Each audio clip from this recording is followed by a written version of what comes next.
I'm Shane Morris. In just the past decade, the entire Christian understanding of reality has been discarded by our culture. How God made the world, what it means to be human, what marriage means, what sex is for.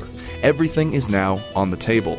Which is why today on the BreakPoint Podcast, John Stonestreet is excited to talk with Greg Koukl about the just-released 10th anniversary edition of Koukl's outstanding book, Tactics, a game plan for discussing your Christian convictions.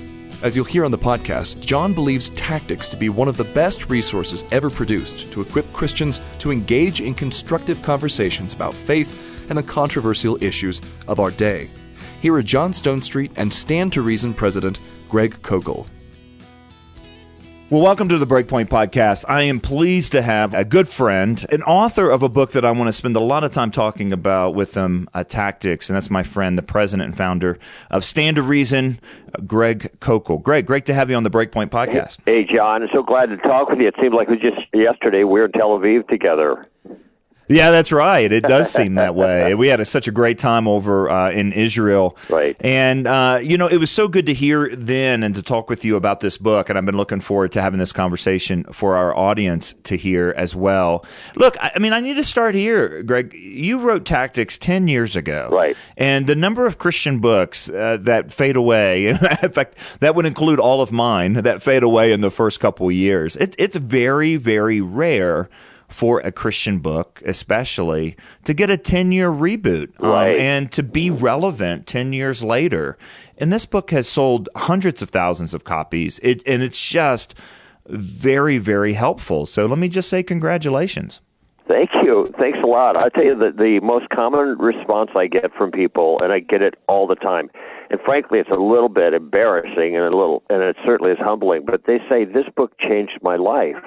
And I'm not surprised because the content in the book changed my life, too, in my ability to engage people in a friendly, respectful way, relaxed, giving me a lot of safety as a Christian in otherwise hostile conversations, but also in a way that makes a real difference. So it's been great to see it has 10 years of legs, and I think I'm hoping for another decade with the next improved edition where I've added double the amount of tactics. I've added 40% more material, 6 new chapters, reworked every word basically through the whole book. So I think it's a much, much better offering than it was 10 years ago. Well, it's a different time than 10 years ago. I mean, that's the other thing when you think of books that are, in a sense, prophetic. I think of the Manhattan Declaration that Chuck Colson helped author with Robbie George and Timothy George. And, life, marriage, religious liberty. 10 years ago, really the only issue legally where we had kind of our hands tied was life. And now you go 10 years later and we've got Obergefell and so on. Right. And I feel like the same thing's true with this book, Greg, where 10 years ago, it's always been tough for people to share their faith, right? Because you're embarrassed, you don't want to be, you don't want to say the wrong thing, right. You feel all the pressure. But now, good heavens, saying the wrong thing in the wrong place, you're not only considered wrong, you're not only considered to be, quaint and outdated and traditional and so on. You're considered evil in some cases. Yeah, it used to be that the gospel was the stumbling block, and it will always be that. But now the entire Christian worldview, the entire understanding of reality, how God made the world, what it means to be human, what marriage means, what sex is for, the role that we play with God. I mean, the issues now, I think, are largely about who's in charge, the creature or the creator, the potter or the clay. And so everything is on the table, John, and it creates much more hostile environment and a much greater need for Christians to be able to maneuver with grace and attractiveness and incisiveness, getting to the point and being able to deal with the issues that they're facing today. Well, I do not know of another resource that has equipped more and that better equips. It's equipped me to have these public conversations about our deeply held religious convictions and to do it, with grace and to do it with confidence. I don't know if you know this, Greg, but when Chuck Colson was giving his very last talk, he collapsed in the middle of it. The thing he was talking about was a concept that had come out of Nazi, or a kind of a sociological look at Nazi Germany called the spiral of silence. In other words, what was it that kept so many people silent, unwilling to speak up? And of course, it's the social pressure. And what he was trying to do is tell Christians, look, the only way to break the spiral of silence is for somebody not to be silent. Right. And I feel like this is a book that takes away the excuses that we have.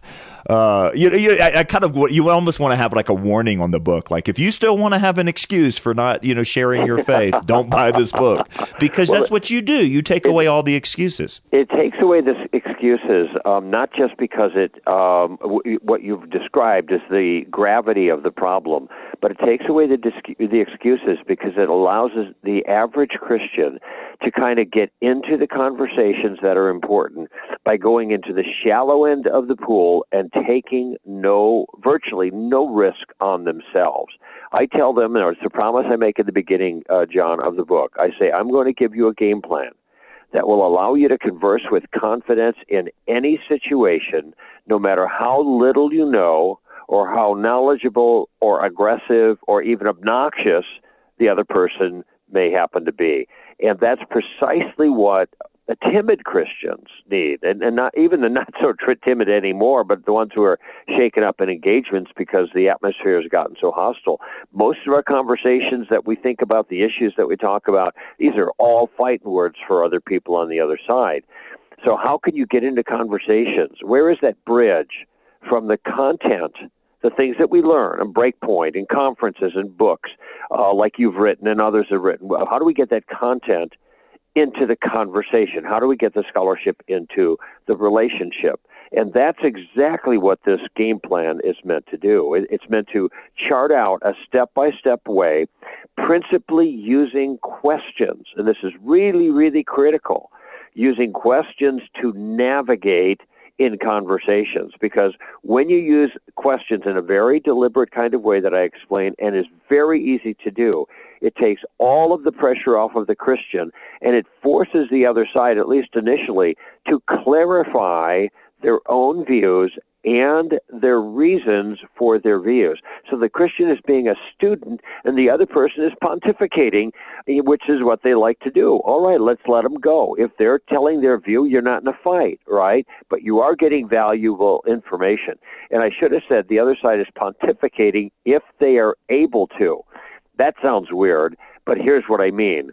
When you ask them for more clarity about their view, like using the question, what do you mean by that? Or you ask them, once you get clear on the view, what are your reasons for your view? Why do you think the view is true? Both of those questions often elicit the same response, and that is dead air. You ask a person what he means by some issue. He says everything's relative. And I say, well, what do you mean by relative? Dead air. What are your reasons for thinking this political issue is the best one? Dead air, because they've not thought about these, John. You know how people are socialized in their group, Christians too, to believe the things they believe, so they start parroting slogans. But when you start asking them generously, graciously, and with interest about the substance, they balk, and that presents a tremendous opportunity for the believer. Actually, even if he doesn't go any further, the other person, the wind is out of their sails, and that represents an advantage. Yeah, and the whole question, asking questions thing is such a profound strategy. And it's obviously what we've seen, what I call the two greatest educators in history, Jesus and Socrates. They were both great question askers. Right. But this is really important because I think we feel like, and one of the things that keeps us quiet is we feel like we've got to know everything top to bottom. Right. But, the people on the other side of issues don't. Very often they're parroting talking points. That's right. And it's just really important to learn to ask questions. My guest today on the BreakPoint Podcast is Greg Koukl, president and founder of Stand to Reason, and author of the book Tactics. And there's a new 10th anniversary edition, and the subtitle is A Game Plan for Discussing Your Christian Convictions. One of the best books I know of to help you actually share your faith and share your Christian convictions with others, and a brand new 10th anniversary edition is out. Greg, as you said, there's a whole lot of new material in this 10th anniversary edition, but let's go back to kind of the classic tactic that you introduced 10 years ago, and it's kind of the name for, asking good questions. Right. You call it the Columbo tactic. Now, that's a pop culture reference from a different time. Yeah. So you're going to have to go back to say, who is Columbo and what is this tactic? Well, Columbo is, some people don't remember Columbo, but a lot of people don't remember Socrates either, So that's true. Good point. They are and what they did, Columbo was this great character on TV about 4 decades ago. Peter Falk was the actor, and he'd show up on a crime scene with a rumpled trench coat. He had a stub of a cigar in his hand. He had a pad of paper, but he couldn't use it because he always forgot his pen or pencil. He had to bum one off of someone. And you see, this guy did not seem threatening at all to the bad guy. This guy's just stupid, but he's stupid like a fox because he had a plan. And at some point in the initial conversations, he'd say, there's something about this thing that bothers me, and he'd ask a question. And you look like a very intelligent person. Help me out here, And it was using these what seemed like innocuous questions that allowed him to gather information and begin maneuvering in conversation. And so the key to the Columbo tactic, which, by the way, is the core of the game plan, and all the other tactics in the book, tactics like taking the roof off, adjust the facts, ma'am, and suicide, they all have these crazy names, but they're very effective to help find a flaw. These tactics serve the game plan. You start with the game plan. You start with the very basic questions. You start with gathering information in a conversation in a very unassuming fashion, and first getting clarity on the issue itself. And just like Lieutenant Columbo, you start making progress.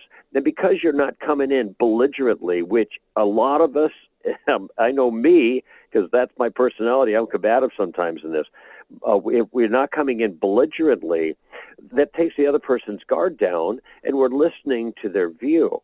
But when they begin explaining their view a little bit, there's all kinds of ambiguities in it. We ask for more clarity. And so that's the very first step. We use this questioning technique, which I step out very clearly and very simply in the book, and how to, like I said, get into the pool at the shallow end. And then we go from there. And I have dozens and dozens and dozens of illustrations for all the tactics, even the new ones, partly because I've spoken to more than 80 college and university campuses. And, I've been doing talk radio where I answer challenges from skeptics for the last 30 years.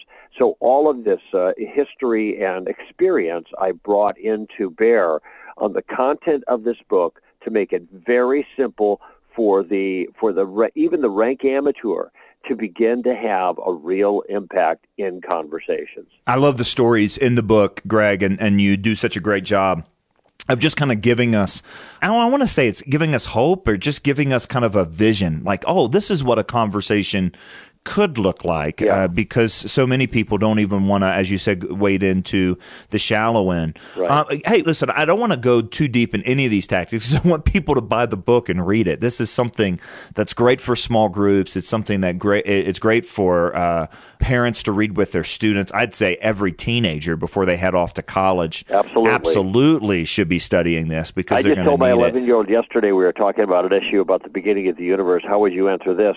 And then she gave an answer, which is a good substantive. But I said, Eva, always start with a question. She said, okay. So whatever answer you think you have, always start with a question before you start kind of giving your answers. It gives you an incredible tactical advantage.